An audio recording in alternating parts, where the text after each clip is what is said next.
workers have staged a march and rally in Reading this afternoon to protest at a controversial new law that'll stop some workers from going on strike.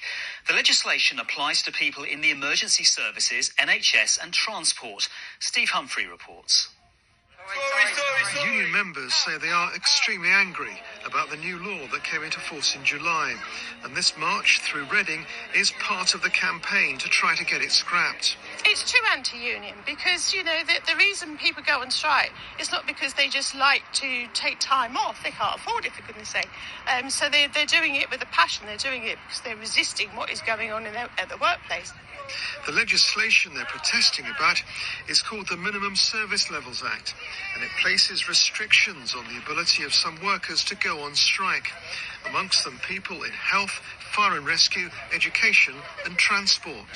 It's about breaking certain unions, the RMT definitely, and it will massively impact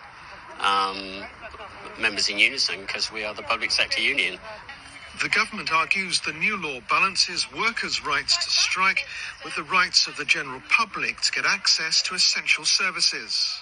It is about making sure that we maintain these essential services, and it's wrong in my view for the unions to hold us as a country over the barrel.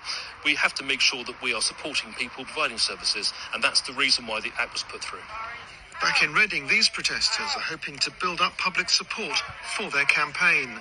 With a general election not too far away, the unions are calling on candidates to pledge their support for the abolition of the legislation.